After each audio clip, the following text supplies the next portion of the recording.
भर में लोगों से कहना चाहता हूं, कम मेक इन इंडिया।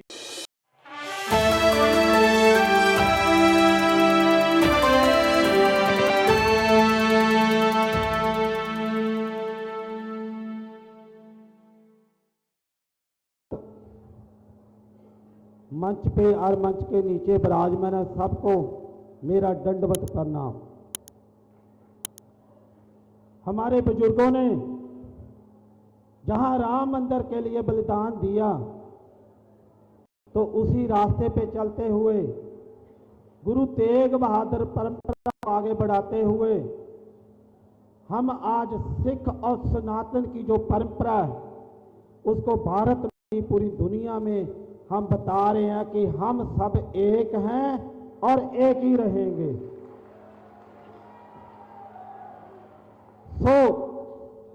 सिख और सनातन का जो हमारा रिश्ता है वो ऐसा रिश्ता है, वो नौ का रिश्ता नहीं, हमारा खून का रिश्ता है।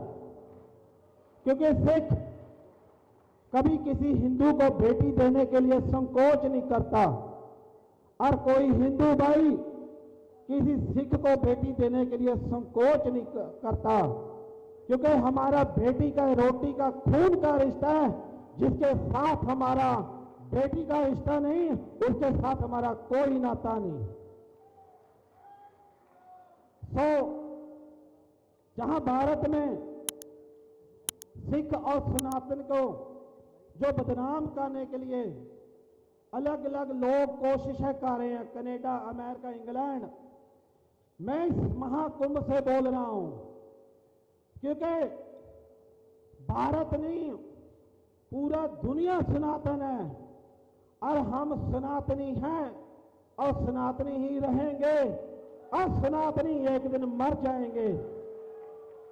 क्योंकि गुरु तेग बहादुर साहब की कुर्बानी चांदनी चौक आज भी वहां से हमें पुकार है और बोल रहा है, क्योंकि भारत और इस महाकुंभ का उनका आना, जहां पे आप जैसे महान साधुओं के साथ बैठना, गुरु गोबिंद सिंह महाराज जी का इस धरती पे गर्भ में आना, इससे बड़ा हमारा कोई रिश्ता ना कोई हुआ ना कोई हो सकता है। क्योंकि इतने महान साधु हैं, मुझे नहीं लगता कि हमें कुछ कहने की जरूरत है, क्योंकि आप वो महान साधु हैं जिनके बीच हमारे गुरु तेग बहादुर साहब आकर बैठे, जिनके लिए हमारे गुरुओं ने अपने बच्चों का बलिदान दे दिया। आप वो हैं जिनके साथ आके बाबा बंदा सिंह बहादुर ने, आप लोगों ने उस मुगल सल्तनत की जड़ा उखाड़ दी। क्योंकि एक मैं इस मन से माननीय जोगी जी को, पूरे देश के संतों को एक चिंता जाहिर करता हूं, क्योंकि आप जैसे लोगों की आज पंजाब में जरूरत है। क्योंकि पंजाब की बढ़ती हुई आबादी जो आज जा रही है, साधुओं की आज पंजाब की जरूरत है, क्योंकि बने हैं वो आप ही लोग हैं, हम आपके बीच से ही बनेंगे और आगे भी, जैसे गुरु गोबिंद सिंह जी ने पहले आपसे वचन लिया, क्योंकि आप पहला अगर आप एक बच्चा सिख बनाने लग गए तो मुझे लगता कि खालिस्तान वालों को कोई जरूरत ही नहीं पड़ेगी, अपने आप कम पड़ जाएंगे, आप ही आप मर जाएंगे। आपको अपने घर से हर एक बच्चा सिख बनाए, जो सिखों की आपकी आबादी कम हो रही है, जो क्रिश्चनी बढ़ रही है, जो दूसरी धर्मों के लोग हमें भंगा रहे हैं, हम आपको तलवार की नोक से, हम अपने खून से, हम अपने इस जिस्म से इस देश के लिए मरने और मिटने के लिए तैयार है। जय श्री राम। वाहिगुरु जी का खालसा, वाहिगुरु जी की फतेह।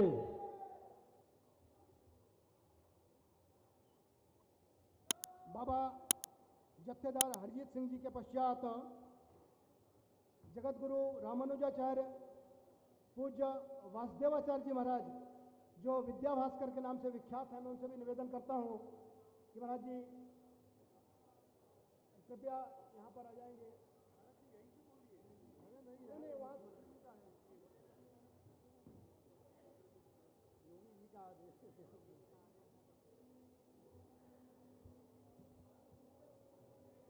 ओम तत्सम योरावृणीमहे गातुं यज्ञाय गातुं यज्ञपतये दैवी स्वस्तिरस्तु नः स्वस्तिर्मानुषेभ्यः ऊर्ध्वं जिगातु भेषजं सन्नो अस्ति द्विपदे सञ्चतुष्पदे। ओम शांति शांति शांति। शंकराचार्यवर्यैश्च रामानुजैस्तथा अन्यैस्तत्त्वज्ञैः भूषितं मुख्यमन्त्रिणं सतां धर्मप्रतिष्ठायां लग्नानां श्रीमतां सदा समेषां कुम्भदेशेऽस्मिन् मङ्गलं मुख्यमन्त्रिणे। ओम शांति शांति। लक्ष्मीरमणं पराङ्कुशमुनिं श्रीभाष्यकारं गुरुं श्रीकाञ्चीवादिभीकरगुरुं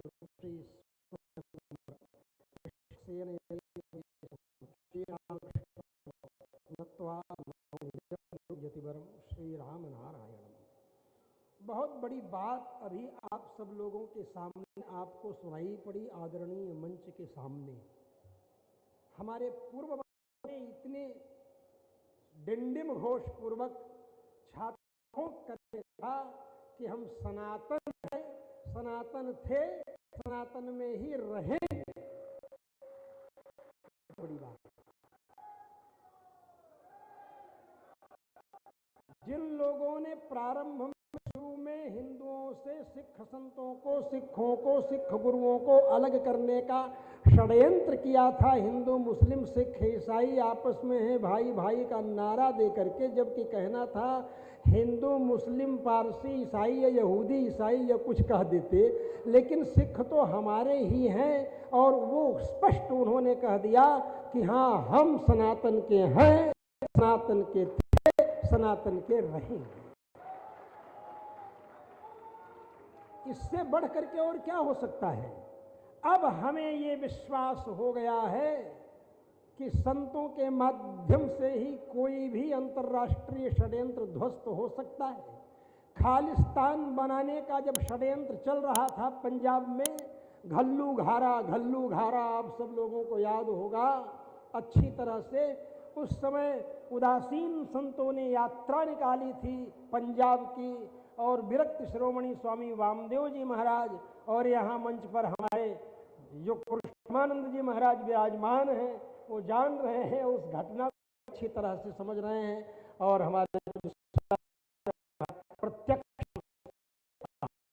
तो यह एक महत्वपूर्ण योग है संतों का और अखंडता की। जब हमें यह ज्ञान ही नहीं होगा कि हमारा इतिहास क्या है, तो हमें एक ध्येय के लिए कहना पड़ेगा कि हमारा सनातन होना चाहिए, जो सरकार के नियंत्रण में न हो के शास्त्रनिष्ठ कर्मचारियों के नियंत्रण में रहे, इस तरह गठित हो। और बोर्ड की जैसी कोई आवश्यकता राष्ट्र में नहीं है। जब पाकिस्तान ले ही लिया तब वक्फ बोर्ड की जरूरत क्या है।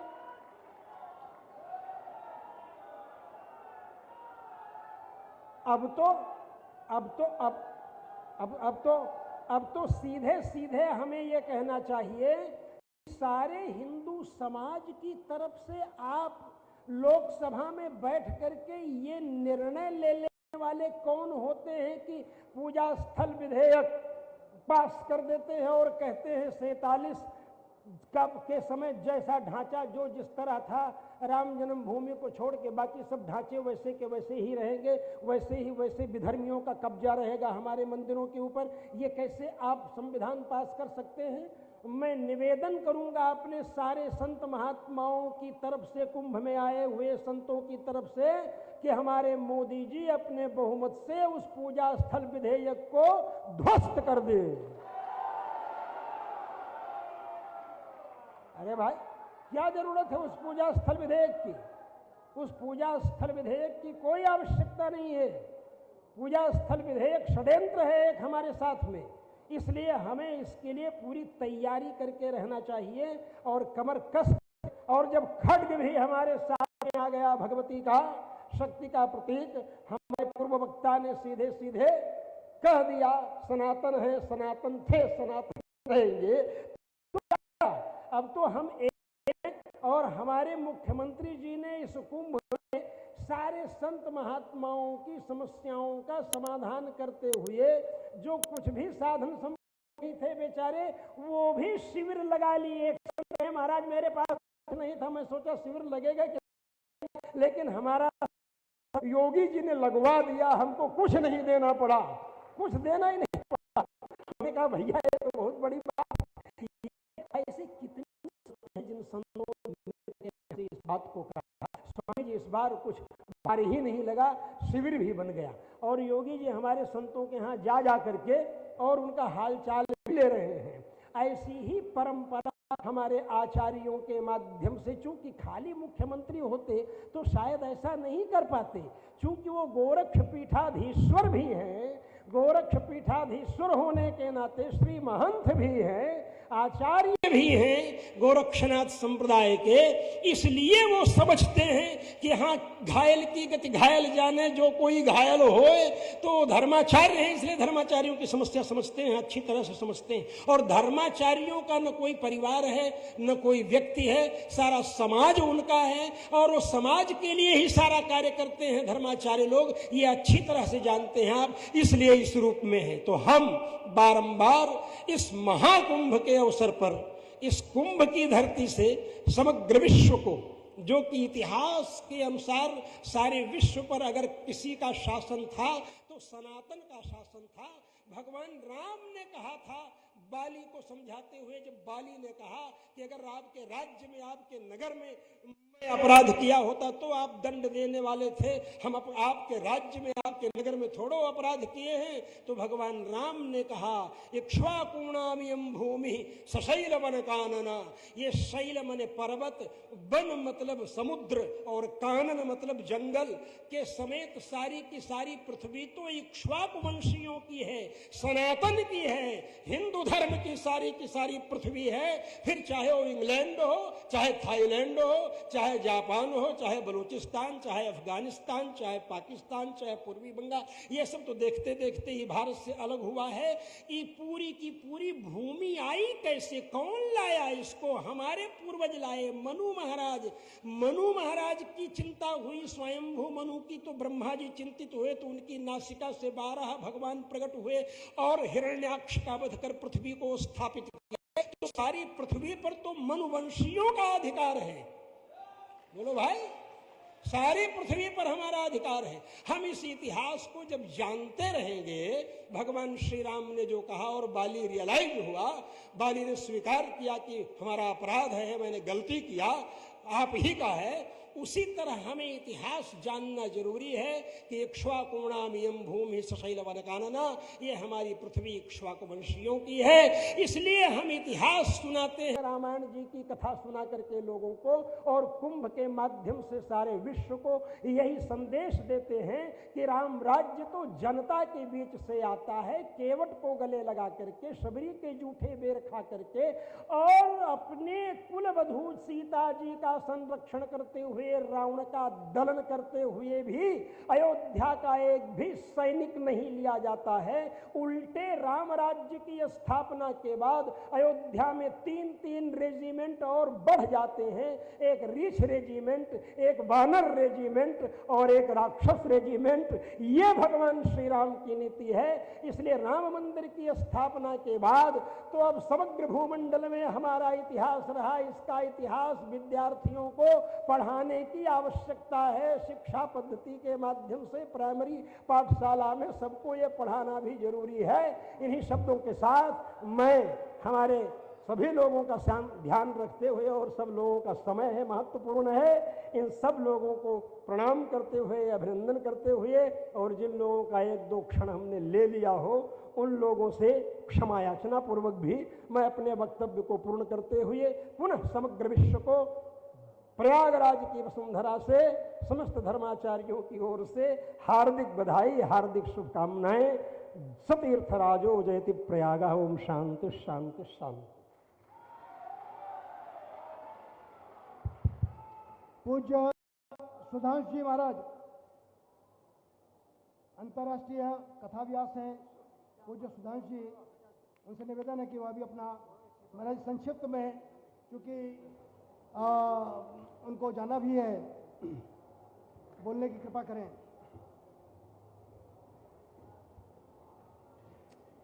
आपदाम अपहर्तारम धातारम सर्वसंपदाम लोकाभिरामं श्रीरामं भूयो भूयो नमाम्यहम्।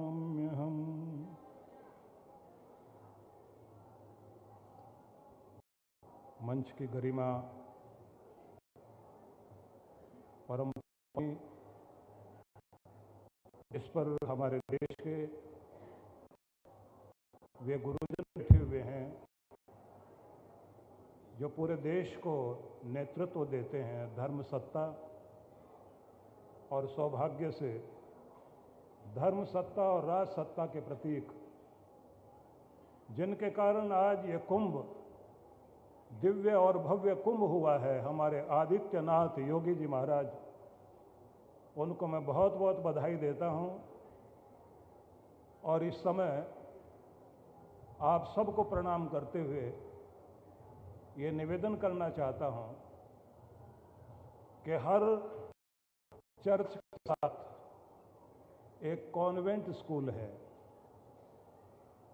हर मदरसे के साथ में मस्जिद और मस्जिद के साथ मदरसा। तो अब हमारे आश्रमों के साथ एक गुरुकुल जरूर होना चाहिए, जिससे सनातन संस्कृति बचे। सनातन संस्कृति को बचाने के लिए कोई और काम आएगा नहीं आएगा, लेकिन हमारे गुरुकुल निश्चित रूप से काम आएंगे। क्योंकि जिस तरह से ब्रिटिश काल में एक ऑर्डर देकर 3 लाख गुरुकुल बंद कर दिए गए और कॉन्वेंट कल्चर शुरू हुई, अब स्थिति वो आनी चाहिए कि अगर राज सत्ता को देर लग रही है तो धर्म सत्ता को यह स्वीकार करना चाहिए कि हमारे आश्रमों के साथ एक एक गुरुकुल की स्थापना हम लोग करेंगे।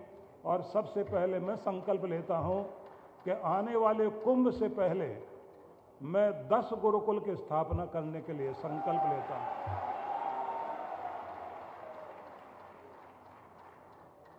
जब तक हम सब लोग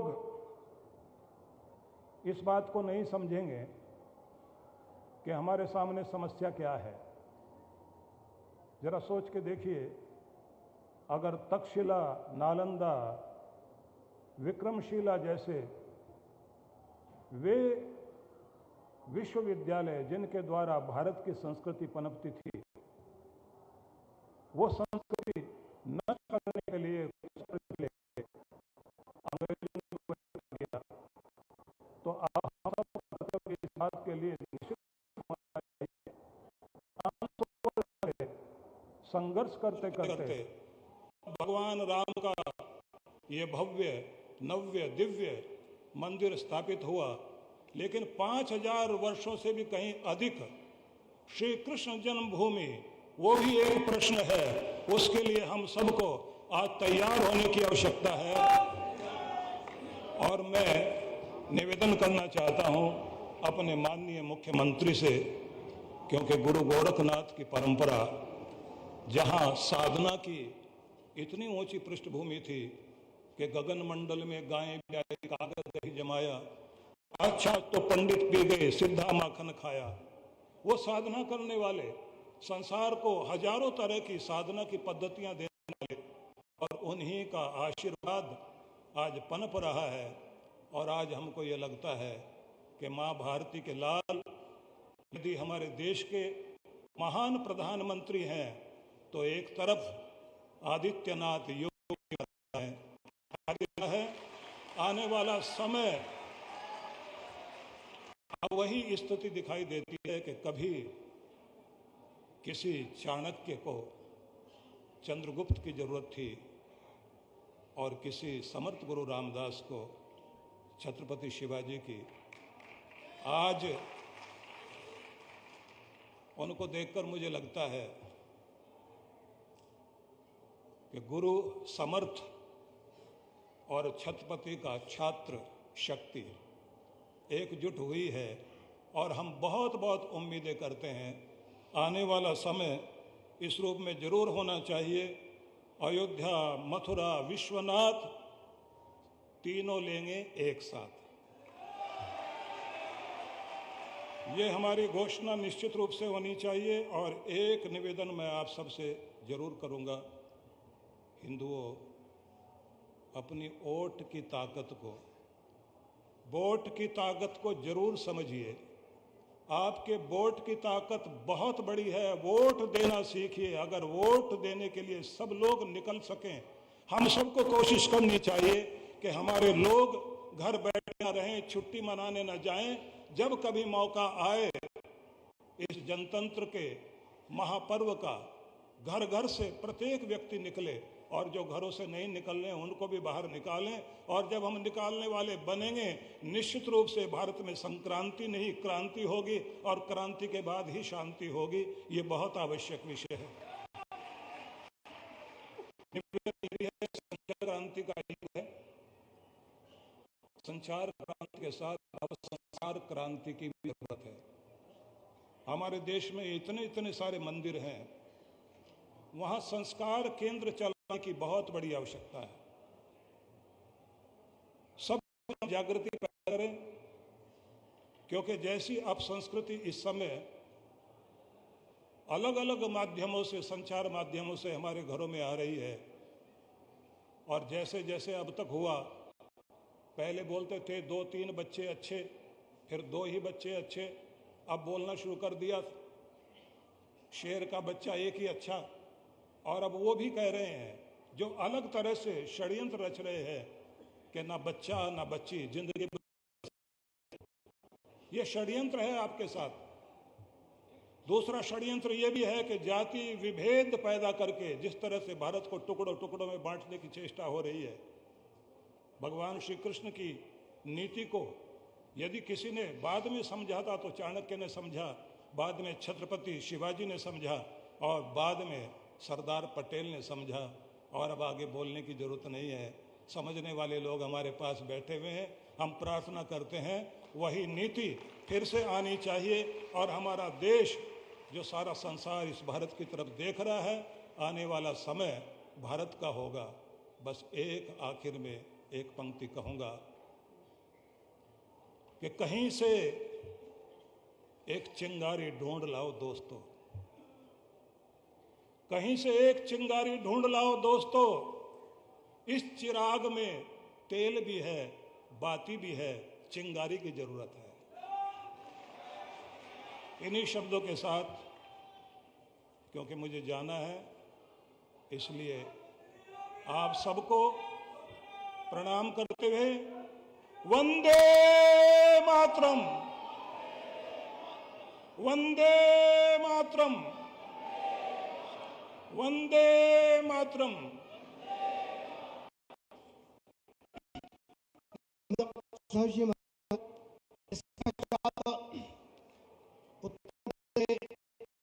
माननीय मुख्यमंत्री पूज्य योगी आदित्यनाथ जी महाराज से कि श्री में विनम्र प्रार्थना है कि वह अपना इस सम्मेलन में वक्तव्य देने की कृपा करें।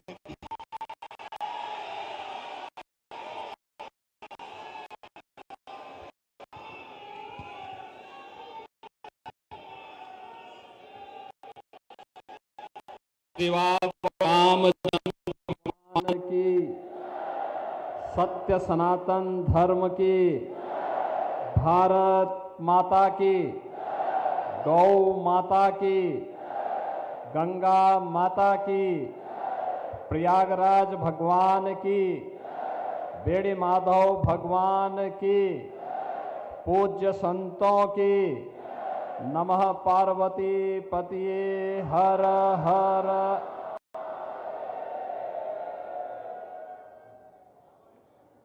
आज के इस विराट संत सम्मेलन में जिनका सानिध्य और आशीर्वाद प्राप्त होने वाला है। ऐसे जगत गुरु शंकराचार्य पूज्य स्वामी वासुदेवानंद जी महाराज, पूज्य संत युग पुरुष स्वामी परमानंद जी महाराज, जगत गुरु रामानुजाचार्य पूज्य स्वामी वासुदेवाचार्य जी महाराज,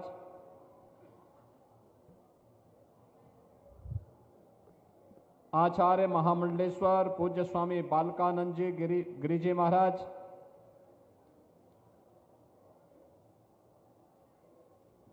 पूज्य संतगण, भानुपुरा पीठ के पूज्य शंकराचार्य स्वामी ज्ञानानंद तीर्थ जी महाराज, पूज्य संत स्वामी जितेंद्रानंद जी महाराज,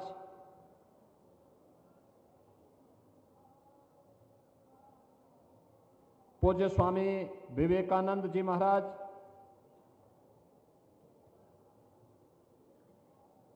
जत्थेदार हरजीत सिंह जी,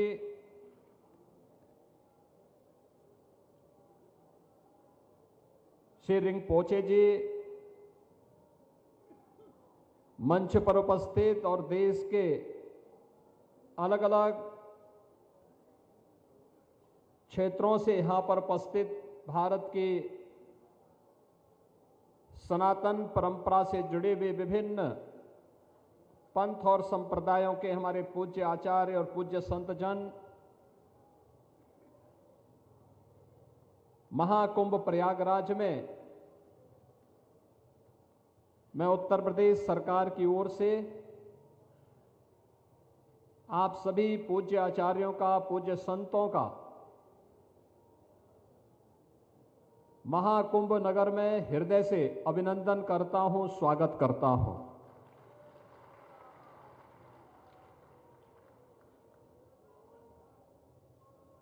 भारत की सनातन धर्म की परंपरा का एक दिव्य और भव्य रूप महाकुंभ नगर से पूरी दुनिया देख रही है।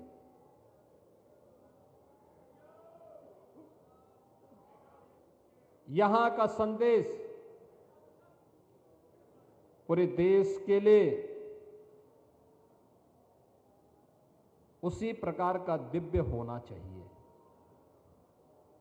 और मैं इसके लिए धन्यवाद दूंगा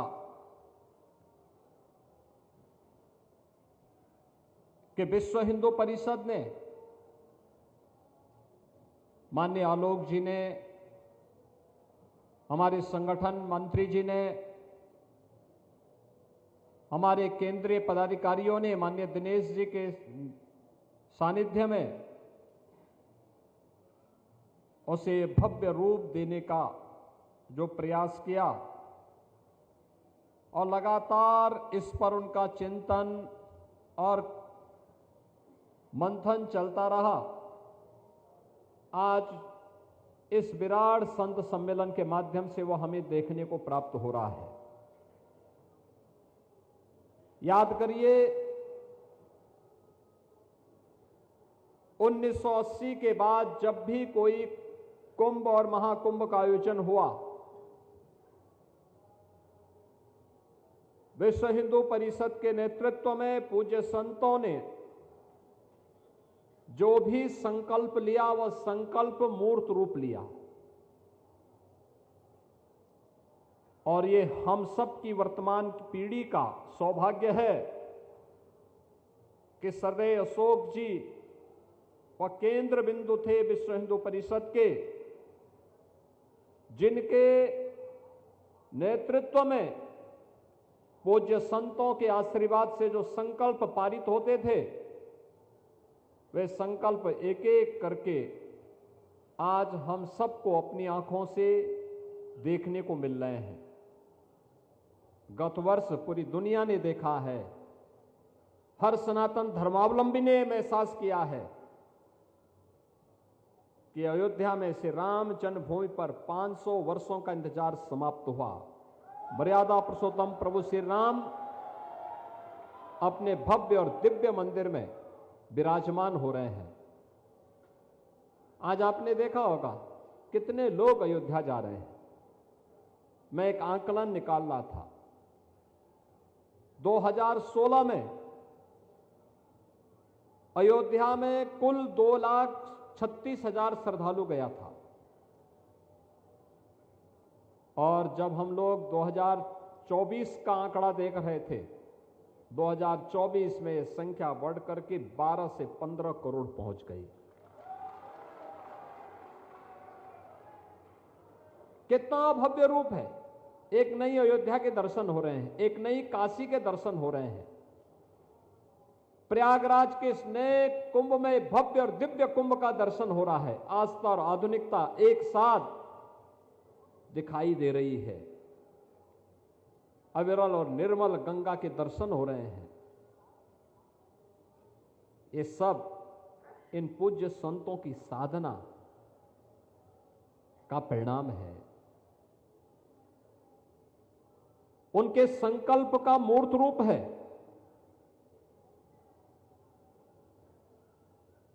और उसे मूर्त रूप देने के लिए ही हमारी ऋषि परंपरा ने इस प्रकार के आयोजन, इस समागम हो, कुंभ के देश के 4 स्थानों पर,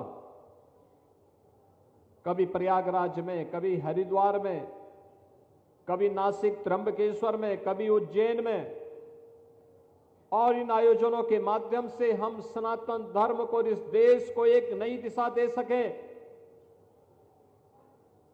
भारत के अंदर जन्मे हुए इन सभी उपासना विधियों के लिए एक मंच बनकर के विश्व हिंदू परिषद आगे बढ़ा।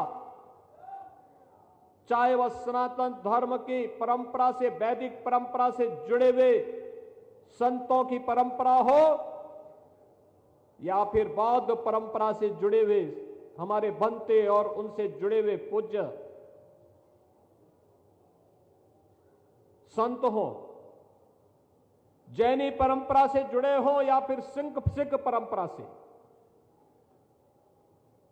उन सबको एक मंच मिल रहा है। वाल्मीकि समुदाय से जुड़े हुए हों या फिर रैदासी परंपरा से जुड़े हुए संत हों या फिर कबीर पंथ की परंपरा से जुड़े हुए, उनका एक मंच बना विश्व हिंदू परिषद। और उस मंच के माध्यम से जब एक साथ होंकार आगे बढ़ी, तो देखते ही देखते 500 वर्षों का इंतजार समाप्त हुआ। अयोध्या में से राम जन्मभूमि पर भगवान राम का भव्य मंदिर का निर्माण का कार्य भी आगे बढ़ा।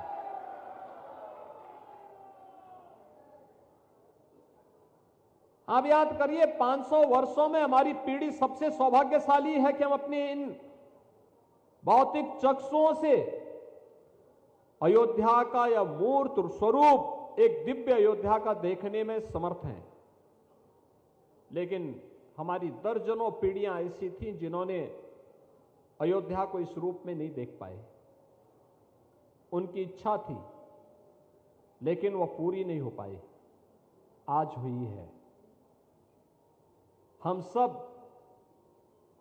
जब अयोध्या के दर्शन करते हैं तो अपने पूर्वजों को भी उसके माध्यम से स्मरण करते हैं, उनके प्रति श्रद्धा व्यक्त करते हैं। प्रभु राम के श्री चरणों में जब हम लोग नमन करते हैं, केवल अपनी ओर से नहीं करते, अपनी पूरी परंपरा की ओर से करते हैं। और मैंने तो दृश्य भी देखा है, जब 22 जनवरी को प्राण प्रतिष्ठा आदरणीय प्रधानमंत्री श्री नरेंद्र मोदी जी के कर कमलों से संपन्न होता है। सदैव सरसंघ चालक जी भी इस आयोजन में उपस्थित थे। देश का नेतृत्व वर्ग पूज्य संतों के सानिध्य में वहां पे उपस्थित था। लेकिन 23 जनवरी से जब संत श्रद्धालुओं के लिए मंदिर दर्शन के लिए खुला, भीड़ बहुत हो गई थी, अपेक्षा से ज्यादा भीड़ थी। और मुझे वहां व्यवस्था के लिए आना पड़ा था। तब मैं देख रहा था क्या अभिभूत थे लोग। कोई राम मंदिर का पिलर पकड़ करके, कोई जमीन पे लुढ़क करके आंखों से आंसू बहाता हुआ अपने पूर्वजों का स्मरण कर रहा था। यही दिन देखने के लिए तो हमने जीवन जिया था, हमारे पूर्वजों ने जीवन जिया था, आगे बढ़ा था, हमें एक प्रेरणा दे करके चले गए। आज हमें दृश्य देख रहे हैं। बहनों और भाइयों, यह दृश्य पूर्वजों के संकल्प से साकार होता है। लेकिन याद रखना, संकल्प को साकार करने के लिए धैर्य भी चाहिए,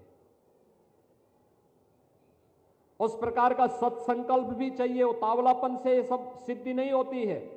सिद्धि के लिए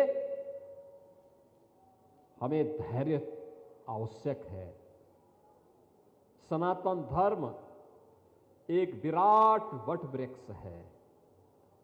सनातन धर्म की तुलना किसी झाड़ी से नहीं हो सकती है, याद रखना।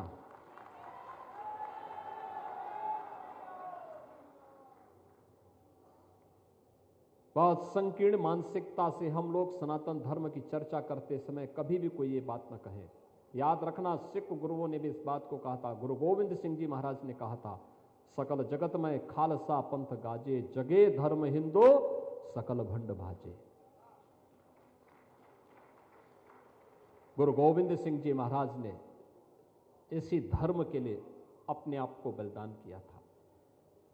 अपने 4 पुत्रों को इस सनातन धर्म के लिए बलिदान किया था।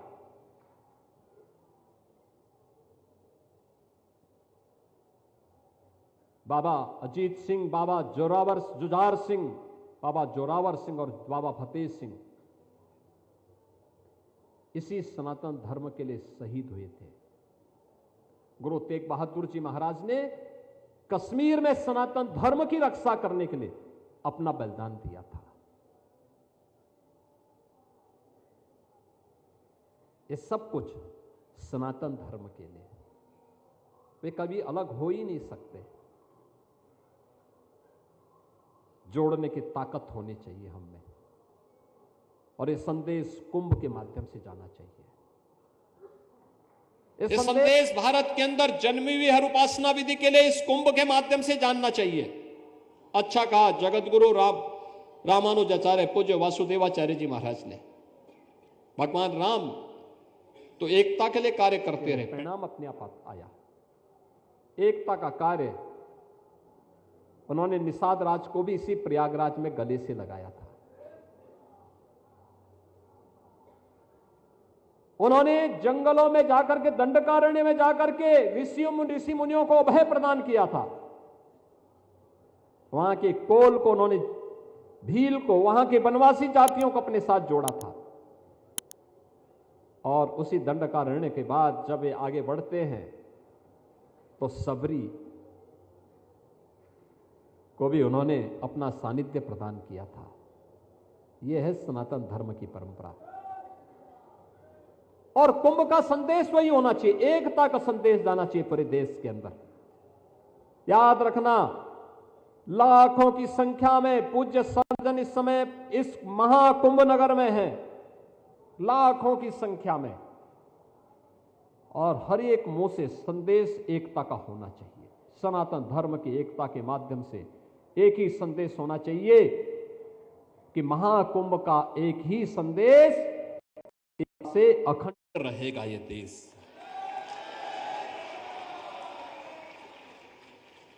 त्रिवेणी का संदेश, एकता से अखंड रहेगा ये देश, और अखंड रहेगा ये देश तो सनातन धर्म भी सुरक्षित है, भारत की हर उपासना विधि भी सुरक्षित है, पूज्य संत भी सुरक्षित हैं, और अयोध्या की तरह जो आपकी तमन्ना है वह तो सब साकार होना ही होना है।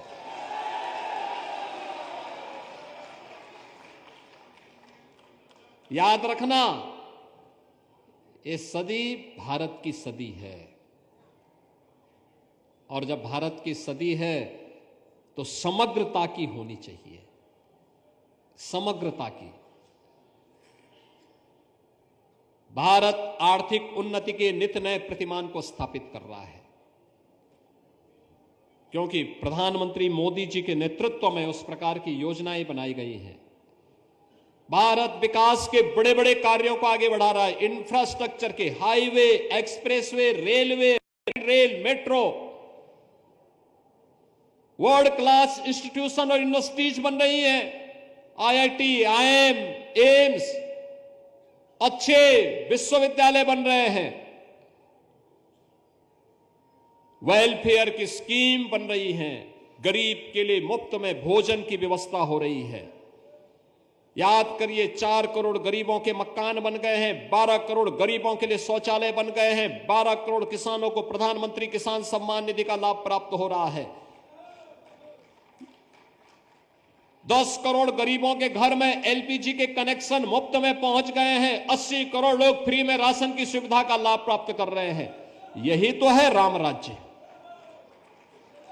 यही है राम राज्य। 50 करोड़ लोग हर वर्ष 5 लाख रुपए की स्वास्थ्य बीमा मुफ्त में प्राप्त कर रहे हैं। कोई भेदभाव नहीं, न जाति का भेद है, न क्षेत्र का भेद है, न भाषा का भेद है, मत और मजहब का भेद है। जो भारत का है योजना का लाभ प्राप्त कर रहा है, कहां भेद है? यही तो राम राज्य है, यही राम राज्य है। लेकिन आध्यात्मिक और सांस्कृतिक रूप से समृद्ध करने का दायित्व तो आप सब पूज्य संतों के हाथों में है। आप जो दिशा तय करेंगे, देश उसी दिशा में जाएगा, संस्कार उसी प्रकार से बनेंगे, और यह दायित्व आपको भी लेना होगा। अगर देश का नेतृत्व ले रहा है तो आपको भी लेना है, और कुंभ से संदेश जाना है। ये जो सारी व्यवस्था हुई है, आप ही के सबके सानिध्य में हुई है और आप ही के लिए हुई है। कुंभ तो आपके लिए है, आपके सानिध्य में करोड़ आज के दिन पे, यानी 13 जनवरी से अब तक, कल तक 10 दिन में 10 करोड़ लोगों ने स्नान किया है। आज 2 करोड़ श्रद्धालु प्रयागराज में महाकुंभ नगर में हैं। दुनिया के अंदर कहीं इस प्रकार का आयोजन नहीं हो रहा, कहीं नहीं हो रहा है, कहीं नहीं हो सकता। ये सामर्थ्य केवल आपके पास है, आप कर सकते हैं। और अगले 35 दिनों के अंदर, यानी 45 दिनों के इस महाकुंभ आयोजन में 45 करोड़ से अधिक श्रद्धालु आने वाले हैं। 45 करोड़ से अधिक श्रद्धालुओं का मतलब दुनिया की तीसरी बड़ी आबादी, तीसरी बड़ी आबादी। इतनी बड़ी ताकत किसी के पास नहीं है दुनिया में, ये केवल भारत कर सकता है। सनातन धर्म के आयोजन, इस प्रकार के आयोजन लगातार 45 दिनों तक एक सिलसिला, और मां गंगा, यमुना और सरस्वती का, त्रिवेणी का इस महासंगम, इस महासमागम को अपने साथ समाहित कर सकने की सामर्थ्य रखता है। आप एकता पे ध्यान दीजिए, भारत समृद्धि की नई ऊंचाई को प्राप्त कर लेगा। आप बांटने वाली ताकतों से सावधान रहिए। भारत अपनी समृद्धि को और अपना स्थान पुनः विश्व के अंदर बना लेगा, कोई समस्या नहीं उसमें। लेकिन एक प्रयास हमारे स्तर पर भी होना चाहिए, और इसलिए मैं आप सबसे एक विनम्र अपील करूंगा, कुंभ का संदेश एकता का संदेश होना चाहिए। कुंभ का संदेश ऐसा संदेश होना चाहिए कि हम जाति के नाम पर नहीं बटेंगे, क्षेत्र और भाषा के नाम पर नहीं बटेंगे, किसी अन्य वाद के आधार पर नहीं बटेंगे। हम सनातन धर्म के अंदर भले ही हमारे हर उपासना विधि अलग अलग हो, पंथ मत और संप्रदाय अलग अलग होंगे, लेकिन सबका लक्ष्य सनातन धर्म के मूल्यों की रक्षा करते हुए भारत की मजबूती होनी चाहिए। भारत एक भारत और श्रेष्ठ भारत का होना चाहिए। और जिस दिन आप सब मिलकर के, पूज्य संत जन इसके लिए हमेशा प्रयास किए हैं, विपरीत परिस्थितियों में कार्य किए हैं, गुलामी के कालखंडों में झूलते हुए कार्य किए हैं, आज भी संभव है, आज भी संभव है। और याद रखना, सनातन धर्म सुरक्षित है तो हमारे मठ, मंदिर, मत और संप्रदाय भी सुरक्षित हैं। अगर भारत ही सुरक्षित नहीं तो सनातन धर्म भी सुरक्षित नहीं, कोई मत, मजहब, संप्रदाय सुरक्षित नहीं। और इसलिए सबका ध्येय एक ही होना चाहिए, सनातन धर्म के प्रति। उसके लिए हम कार्य करें। और अपील मेरी होगी, सनातन धर्म को किसी संकीर्ण दायरे में कैद मत होने दीजिए, मत होने दीजिए। उसके तुलना छोटे छोटे उन बोर्ड और उससे मत करिए। ये बहुत विराट स्वरूप है जी सनातन धर्म का, बहुत विराट स्वरूप है। उस विराटता को बनाए रखे, उसी में आपकी भव्यता है, उसी में दिव्यता है, उसी में आपका सम्मान भी है और भारत का स्वाभिमान भी है। उसी को बनाए रखने के लिए हम सबको मिलकर के कार्य करना है। और मुझे अच्छा लगा जब मैं यहां पर आया, मुझे श्रद्धेय अशोक सिंघल जी का बात का स्मरण फिर से याद आया। कुंभ का आयोजन प्रयागराज में हो, हरिद्वार में हो, नासिक त्र्यंबकेश्वर में हो, उज्जैन में हो, संतों को एकजुट करने के लिए वे प्राण प्रण से लगते थे। सामान्य दिनों में भी एक ही चिंता करते थे, वे कोई भेद नहीं करते थे। उत्तर हो, दक्षिण हो, पूरब हो, पश्चिम हो, यहां तक कि नेपाल हो या भूटान या दुनिया के अंदर किसी भी कोने, किसी सनातन धर्मावलंबी और किसी संत के ऊपर अगर कहीं कोई उंगली उठती थी, सबसे अधिक चिंतित कोई एक व्यक्तित्व देखने को मिलता था, सर्वदेव अशोक सिंघल जी दिखाई देते थे। आज वे भौतिक रूप से हमारे बीच में नहीं है, लेकिन इस अवसर पर महाकुंभ के इस नगर में मैं उनके प्रति उनकी स्मृतियों को नमन करता हूं, उन्हें विनम्र श्रद्धांजलि अर्पित करता हूं। आज उनकी आत्मा प्रफुल्लित हो रही होगी आपको देख करके। अयोध्या में राम जन्मभूमि पे अपने संघर्षों को मूर्त रूप लेते हुए देखते हुए उन पूज्य संतों का, चाहे वह मेरे पूज्य गुरुदेव महंत वैद्यनाथ जी महाराज हो या फिर पूज्य परमहंस रामचंद्र दास जी महाराज हो, पूज्य स्वामी रामदेव जी महाराज हो, शंकराचार्य की हमारी परंपरा में पूज्य स्वामी वासुदेव जी महाराज, उनके पूज्य गुरुदेव की परंपरा पूरी राम जन्मभूमि के लिए अपना पूरा जीवन समर्पित कर दी और आज उसकी सफलता हमारे सामने है। मंत्र एक ही था, एकता का, एकता का। उस एकता का संदेश इस कुंभ से हम जरूर, इस महाकुंभ से जरूर देंगे, इस विश्वास के साथ, पूरी शालीनता के साथ, पूरी धैर्य धीरता के साथ।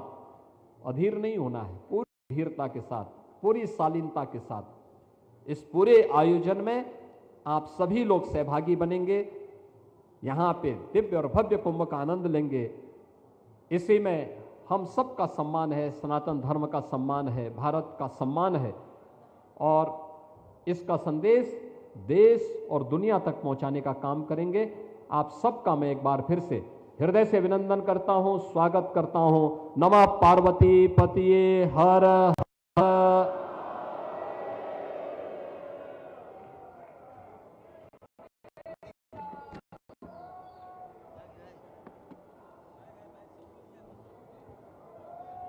धन्यवाद पूज्य योगी जी।